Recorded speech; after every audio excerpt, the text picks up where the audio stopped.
नमस्कार मित्रों, मेरे YouTube channel Tech Edu Centre में आप सबका स्वागत है। प्रोफेशनल इथिक्स ट्यूटोरियल लेक्चर के तहत आज के लेक्चर्स में हम ethical dilemmas sources and their resolution unit 3 के बारे में डिस्कस करेंगे। ये यूनिट 3 का 4th लेक्चर्स है। तो दोस्तों, अगर अभी तक आपने यूनिट 3 के आगे के 3 लेक्चर्स नहीं देखे तो प्लीज़ वो वीडियो देख लीजिएगा, जिनसे आपको ethical dilemmas and their resolutions के बारे में बेहतर से पता चले। तो दोस्तों, शुरू करते हैं आज का लेक्चर्स। आज के लेक्चर्स में हम sources of ethical problem, actually इस टॉपिक का पहला एक लेक्चर्स हमने ऑलरेडी देख लिया है। बाकी का जो बचा पोर्शन है वो आज हम इसमें कवर करेंगे और उसके बाद how to resolve an ethical problem के बारे में डिस्कस करेंगे। तो हमने आगे के लेक्चर्स में failure personal character and conflict of personal values and organisation goal के बारे में डिस्कस किया था। यहाँ पे failure of personal characters and conflict of personal values and organisation goal की अगर हम बात करें तो दोनों में की बात करें तो फर्स्ट ऑफ ऑल हम फेल्यूर ऑफ पर्सनल कैरेक्टर के बारे में थोड़ा सा रिवीजन देख लेते हैं। ज़्यादातर हमें पता है कि कोई भी ऑर्गेनाइजेशन हो तो उसमें पर्सनल कैरेक्टर अगर ठीक नहीं है, कोई बंदा है उसका खुद का ही बिहेवियर ठीक नहीं है, तो वो कंपनी के लिए प्रॉब्लम क्रिएट कर सकता है, प्रॉब्लम भी क्रिएट कर सकता है। और मे भी हो सकता है वो कंपनी में से अगर कोई भी डिपार्टमेंट हो, अगर अकाउंट डिपार्टमेंट से हो तो अकाउंट से पैसे चुरा सकता है, अगर वो सप्लाई चेन के डिपार्टमेंट से हो तो वहाँ से वो कोई मटेरियल चुरा सकता है। अगर उसका बिहेवियर ऐसा है कि किसी पर्सन के बीच में उसको खुजली करना, ये कह सकते हैं हम, तो कि अपने जो साथ के एम्प्लॉय कर्मचारी है उनके साथ वो ठीक से बिहेव नहीं करता।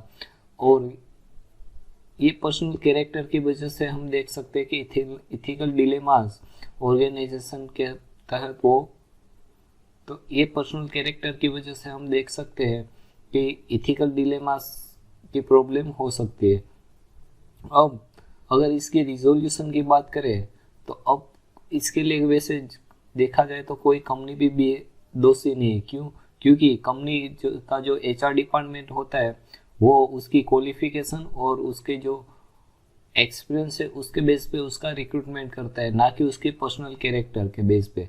तो इसके लिए हर HR डिपार्टमेंट को एक पर्सनल कैरेक्टर के बारे में भी देखना चाहिए। मतलब वो कैसे कि जैसे कि कोई एक्स पर्सन का अगर रिक्रूटमेंट करना है तो उसका स्कूल में कैसा बिहेवियर था, कॉलेज में कैसा बिहेवियर था, उसका पालन पोषण कौन सी सिचुएशन में हुआ है, उसका जो फ्रेंड सर्कल है वो कैसे है।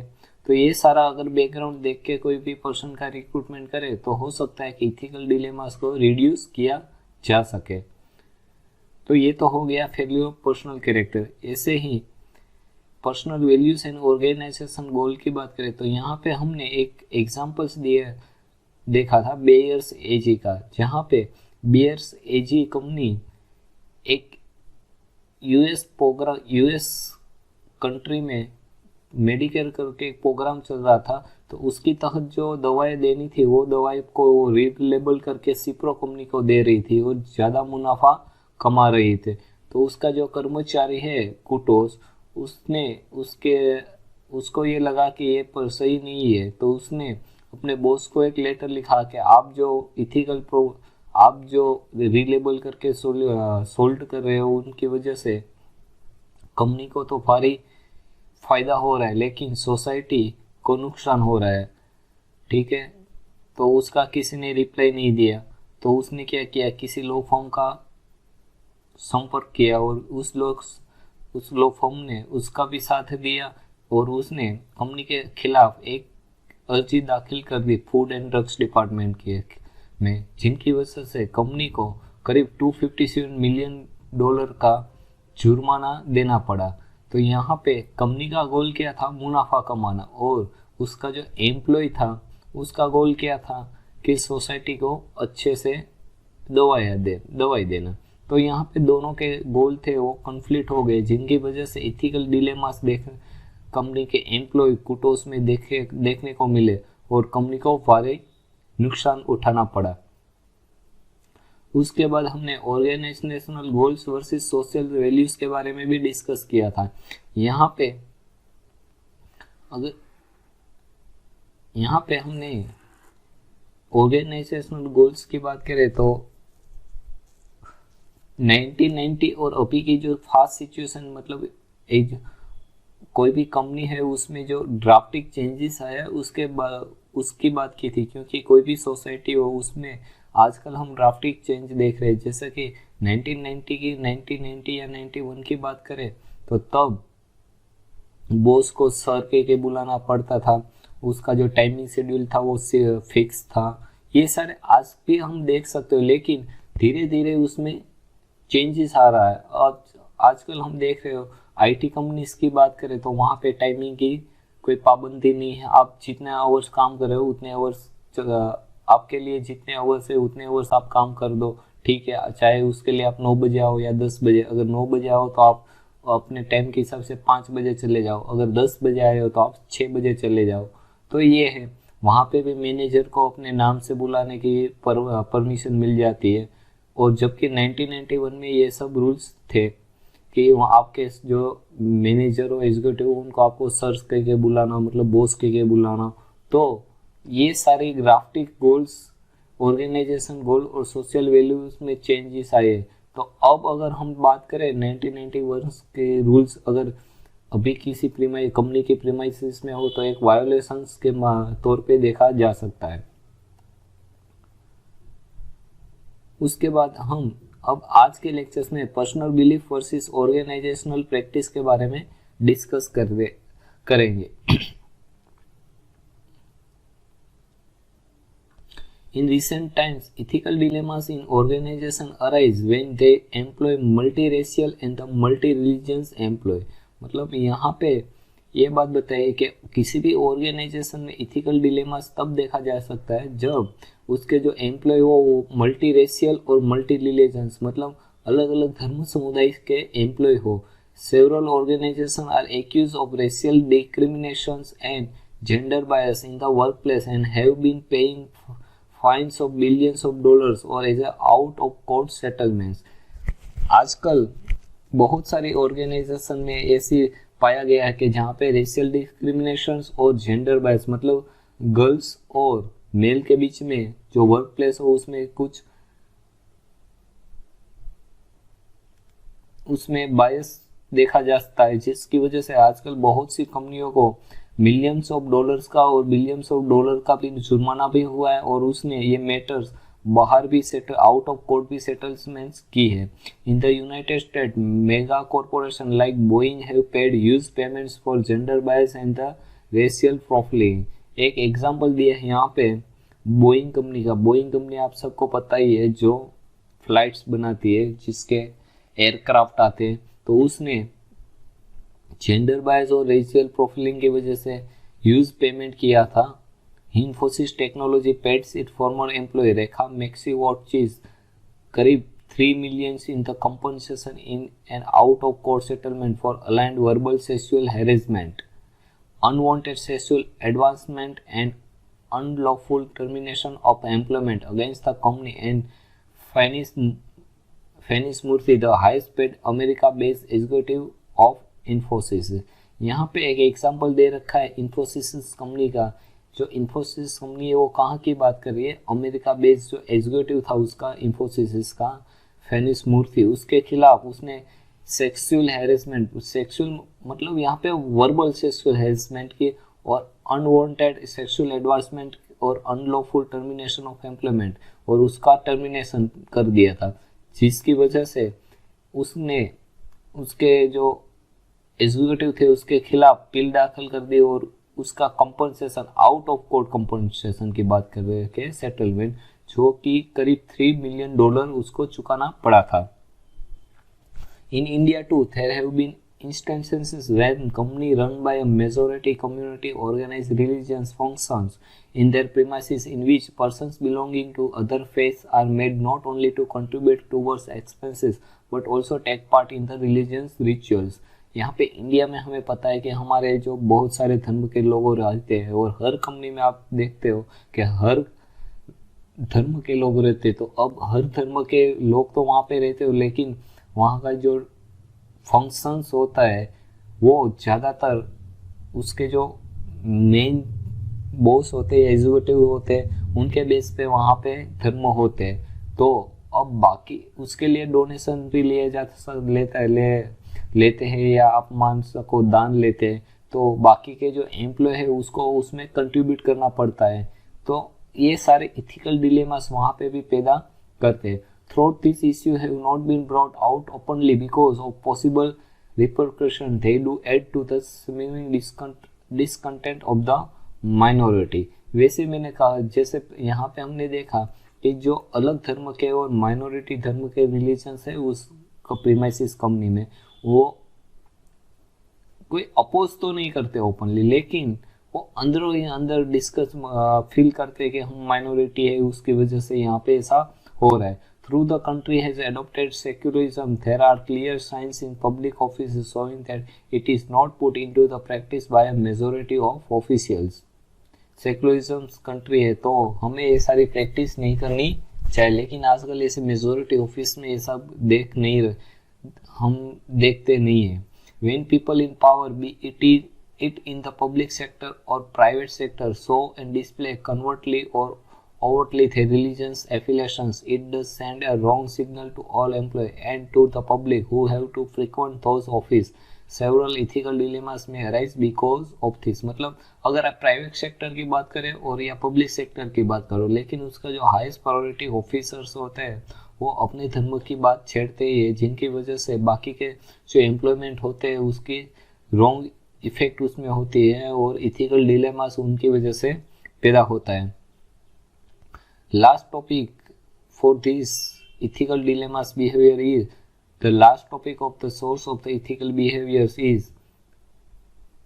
तो अब हम source of the ethical dilemmas का लास्ट टॉपिक डिस्कस करते हैं, production and sale of hazardous but popular products. दोस्तों अगर अभी तक आपको आगे के टॉपिक में थोड़ा सा भी डाउट है तो प्लीज कमेंट में, जिनसे मैं उन आपके कमेंट का रिप्लाई दे सकूं और आपका डाउट सोल्व कर सकूं। So let's start this topic. In our society there are a number of harmful products that are produced and sold to their users, notwithstanding the fact that a vast majority of people are aware of their harmful effect। मतलब यहाँ पे ऐसा बताया जा रहा है कि हमारी सोसाइटी में ऐसे बहुत सी सारी प्रोडक्ट है जो हार्मफुल है और उसको बेचा जा रहा है, और उसके जो कस्टमर से उसको ये बताया नहीं जा सकता, बताया नहीं जाता कि ये प्रोडक्ट आप यूज करोगे तो आपको ये नुकसान होगा। People know that smoking cigarette causes cancer, excessive drink causes accident and liver problem, use of drugs causes both physiological and mental problem, and yet these products are being produced and consumed. Is this practical ethically? मतलब हमें पता है कि smoking cigarette करना due to the smoking cancer होता है, अगर excessive हम ड्रिंक करते हैं तो एक्सीडेंट और लीवर प्रॉब्लम होती है, अगर हम एक्सेसिव ड्रग यूज़ करते हैं तो फिजियोलॉजिकल एंड मेंटली प्रॉब्लम हो सकती है। ये सब हम जानते तो है और हमारी जो प्रोडक्ट है उसके ऊपर भी हम लिखते हैं, लेकिन फिर भी हम उसका यूज़ करते। तो अगर हम देखें तो पर्सनली हम देखें तो ये क्या इथिकली है? ऑफकोर्स इथिकली नहीं। और अगर सरकार, उनको पता है सरकार को भी इनसे ये प्रोडक्ट से ये नुकसान हो रहा है, फिर भी गवर्नमेंट उसको बनाने की परमिशन देती है, तो क्या ये इथिकल प्रैक्टिस है? ऑफ कोर्स नहीं है। Ethics may pose a very relevant question. Those who defend sale of many harmful or the obnoxious product argue that in a free society consumers use this product on their own violation without any outside compulsion। यही बात बताई है, जो ज़्यादातर इथिक्शियंस होते हैं वो यही कह रहे हैं कि सबको पता है कि ये प्रोडक्ट हार्मफुल है और उसका विरोध भी करते हैं, लेकिन सोसाइटी उसको कंज्यूम भी करती है और वायलेशन भी उसकी वजह से होता है, लेकिन ये चलता है। Producers only cater to the consumer's demand. If due to the ethical consideration these products are banned, it will create a black market leading to the adulteration, profiteering and the several undesirable consequences। जैसे ये हमने बताया कि अगर government को पता है कि ये सारी प्रोडक्ट जो बन रही है सिगरेट, अल्कोहल्स, ठीक है, तो ये पता है कि लोगों के स्वास्थ्य के साथ ये नुकसान करती है, लेकिन अगर गवर्नमेंट उसके प्रोडक्शन को बैन करेगी तो क्या होगा? वो बनेगी तो फिर भी क्योंकि उनसे ज़्यादा डिमांड बढ़ेगी और प्रॉफिट भी ज़्यादा होगा और ब्लैक मार्केटिंग होगा। Additionally it will causes unemployment and loss of income to the families. और ये सब हो रहा है तो अब ओपनली वहाँ पे कोई एम्प्लॉयमेंट बनेगा। अगर गवर्नमेंट उसको, ये सब तो होगा ही, तो अगर बैन करेंगे तो मार्केट में ब्लैक मार्केटिंग, प्रॉफिटिंग और सेवरल अनडिजायर्ड कंडीशन तो होंगे। एडिशनली क्या होगा, अगर हम देखें एक किंगफिशर कंपनी की बात कर ले तो बीयर्स बनाती है, अल्कोहल बनाती है, ये सब बनाती है, लेकिन अगर उसको बैन कर दे तो उनके साथ जितने भी जुड़े एम्प्लॉय है वो अनएम्प्लॉय हो जाएंगे और उनसे किसी भी फैमिली की इनकम कम हो जाएगी। तो गवर्नमेंट इसलिए इसको बैन नहीं करती। समझना किसे, उसका जो फाइनल कंज्यूमर है उसको उसके समझना है। It for instance compliance like ITC Limited that produce cigarettes and United Breweries Limited that manufactures and sells liquor are to be closed. Will it not throw thousands of its employees out of their job? What then happens to their families? यही बात बताइए। जैसे कि ITC company है वो cigarette products करती है, United beverage company है वो लिकर से बनाती है। अगर वो कंपनी को हम बैन कर दे तो क्या होगा, वो उसके कंपनी जो हजारों एम्प्लॉयमेंट है उसको कंपनी से निकाल देगी अचानक, और वो एम्प्लॉयमेंट भी उसी वर्क के लिए कुशल है, स्किल्ड है, तो उसको दूसरी और कहीं भी जगह जॉब भी नहीं मिलेगी। तो अब उसकी फैमिली का क्या होगा। On the other hand there are others who argue that allowing business people to produce this harmful product increase social cost through higher health and the insurance cost। अगर हम उसकी दूसरी साइड देखें, जो ये कहते हैं कि इस पीपल्स को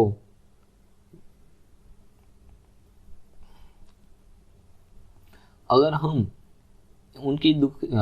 हम ऐसी प्रोडक्ट की दूसरी साइड देखें कि अगर हम उसको बैन नहीं करते, उनको प्रोडक्ट बनाने देते, तो उनसे क्या होगा, सोशल में हेल्थ की प्रॉब्लम होगी जिनकी वजह से इंश्योरेंस कॉस्ट बढ़ेगी। तो ये सारी सोशल कॉस्ट उसकी वजह से इंक्रीज हो जाएगी। Therefore, it calls for strong social controls on business that produce and sell these risk items such as alcohol, cigarettes, and the harmful drugs.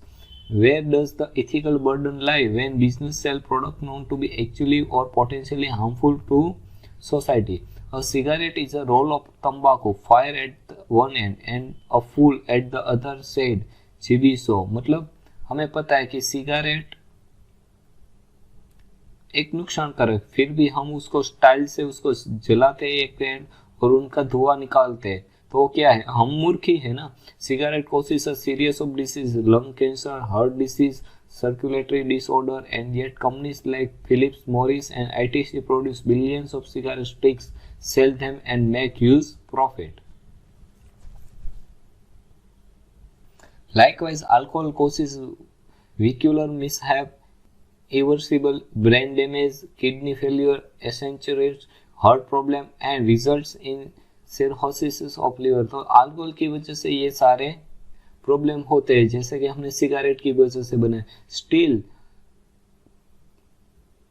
बहुत सी सारी कंपनी है कि ये सारी प्रोडक्ट बना रही है, क्यों, उनको सेल भी कर रही है, प्रोडक्ट भी बना रही है, और क्योंकि टू मेक द मनी। और कहीं भी, और बहुत सारे गवर्नमेंट भी है जो उनको सपोर्ट भी करते हैं, लाइक हम तमिलनाडु के हैं, ऐसे बहुत से हैं, कर्नाटक के हैं, जहाँ पे लिकर अलाउड है। तो the ostensible purpose is of course that the money whose earned is badly needed to provide welfare measure for the poor।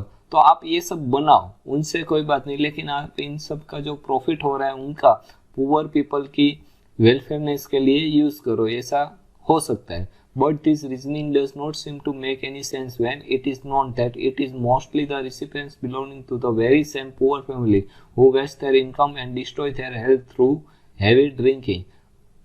ये हमारा ख्याल अच्छा है कि ये जो बड़ी बड़ी कंपनियां लिकर बनाती है, सिगरेट बनाती है, उनको बैन ना करो, उनकी वजह से बहुत सारे एम्प्लॉय की इनकम घट जाएगी, तो उनको बनाने दो। लेकिन उनका जो प्रॉफिट हो रहा है वो प्रॉफिट आप पुअर फैमिली की हेल्थलेस और उसकी वेलफेयर के लिए यूज करो। लेकिन ये आइडिया भी तो गलत हो जाएगा, क्यों, क्योंकि जो सिगरेट आप बना रहे हो, जो लिकर बना रहे हो, ज्यादातर कौन से यूज करते हैं, जो पुअर फैमिली है वही यूज करते हैं, और वही जिनके लिए आप सोच रहे हो वही तो सबसे ज्यादा ये इसका कंज्यूमशन कर रहे हैं, तो वो उसको खरीदने में अपनी वेल्थ और हेल्थ दोनों बर्बाद कर देगा। Often they drink with the money and the resources provided by the government, leaving their families penniless and thus starving. Is the principle of caveat emptor, let the buyer beware in mercantile law, to be adopted suitably in all these cases, even that is now being related in view of consumer rights? तो यहाँ पे हम ethical problems को resolve करने की बात करेंगे। उसके लिए पहले 2 क्वेश्चन है जिनके रिसोल्यूशंस हमें और जिनका आंसर हमें बता सकता है कि ये इथिकल प्रॉब्लम सोल्व हो सकती है या नहीं, जैसे कि is it is a policy या डिसीजन और एन एक्शन। मगर जैसे कि is it is a policy, a decision और एन एक्शन, जैसे कि हम अगर कोई कंपनी के कोड ऑफ कंडक्ट की बात करें तो वो क्या पॉलिसी है, वो क्या डिसीजन है, क्या वो एक्शन है। अगर हम बात करें 9 to 5 वर्किंग आवर की बात है, अगर वो पॉलिसी है तो हर एम्प्लॉय को 9 बजे आ जाना है और 5 बजे चला जाना है। अगर वो इसमें कोई भी लेट हुआ तो उनकी पॉलिसी की वजह से उनकी हाफ लीव हो सकती है या फुल लीव हो सकती है। अब उनका डिसीजन की बात करें कि वो पॉलिसी नहीं है, डिसीजन के 9 to 5 आना है, तो यहाँ पे तो इथिकल प्रॉब्लम ज़्यादा होगी, क्योंकि एम्प्लॉय हो सकता है कोई 9 की वजह से 9 की जगह 9.92 मिनट्स कम या लेट आ सके, 2 मिनट या 5 मिनट या 10 मिनट लेट आए तो उनकी हाफ लीव हो जाएगी। तो वो एम्प्लॉय इथिकली डिलेमास के प्रॉब्लम, तो वहाँ पे जो एम्प्लॉय है वो इथिकल डिलेमास प्रॉब्लम हो सकती है। अगर ऐसा ही है कि आप एक्शन लोगे कि हाफ लीव कर लोगे तो वहाँ पे भी इथिकल डिलेमास हो गए। लेकिन अगर आप डिसीजन ले रहे हो कि 9 to 5 आए या 10 to 6 आए चल जाएगा, तो हो सकता है कि इथिकल प्रॉब्लम ना हो। वैसे ही अगर आप कोई चीज़ ये पॉलिसी डिसीजन और एक्शन ले रहे हो और आप खुद सोचो कि वो इथिकल है या अनइथिकल है, तो इसके रिसोल्यूशन के लिए डिलेमास क्रिएट कर सकता है। तो ask 3 question. Utility, does it benefit exceed cost share holder, मतलब आप जो पॉलिसी बना रहे हो वो शेयर होल्डर को बेनिफिट दे रहा है। Rights, does it respect human rights, मतलब अगर वो सोसाइटी को रिस्पेक्ट दे रहा है। Justice, does it distribute benefit and burden evenly employ, मतलब कि अगर आपका जो पॉलिसी है, एक्शन है, डिसीजन है, वो क्या एम्प्लॉय पे बर्डन है या बर्डन नहीं है, तो सारे एम्प्लॉय में ठीक से डिस्ट्रीब्यूट हो रहा है, ये नहीं हो कि किसी के साथ पार्शलिटी हो। तो अगर ये तीनों का सॉल्यूशन मिल रहा है तो हो सकता है यूटिलिटी, राइट्स एंड जस्टिस का रिसोल्व हो रहे हैं आपके दोनों क्वेश्चंस ये वाले, तो हो सकता है कि इथिकल रिसोल्यूशन मिल सके। तो answer to this question in the affirmative will be the first step in the process of solving ethical problems. तो दोस्तों आज के लेक्चर्स में हमने ethical sources of ethical dilemmas and how to resolve an ethical problem के बारे में discuss किया। अगर अभी तक आपको एक भी टॉपिक में थोड़ा सा भी डाउट है तो प्लीज़ कमेंट में, मैं जिनसे आपका कमेंट में डाउट सोल्व कर सकूं। और हाँ दोस्तों, अगर अभी तक आपने मेरे इथिकल डिलेमास के वीडियो लेक्चर्स नहीं देखे तो प्लीज़ चैप्टर नंबर 3 के सारे वीडियो देख लीजिएगा, जिनसे आपके चैप्टर नंबर 3 कंप्लीट सोल्व हो सके। और ये professional ethics series Gujarat technological university के सिलेबस के तहत चल रही है, सिलेबस के हिसाब से चल रही है। तो अगर आप गुजरात टेक्नोलॉजिकल यूनिवर्सिटी के स्टूडेंट हो और 5th सेमेस्टर में पढ़ रहे हो तो आपके लिए ये ट्यूटोरियल सीरीज बहुत ही उपयोगी साबित हो सकती है। तो अपने दोस्तों के साथ भी ये शेयर करना। अगर अभी तक आपने मेरी ये यूट्यूब चैनल सब्सक्राइब नहीं की तो please subscribe it and click on the bell button, जिनसे प्रोफेशनल इथिक्स के आने वाले वीडियो लेक्चर्स की आपको रेगुलर अपडेट मिलती रहे। थैंक यू दोस्तों।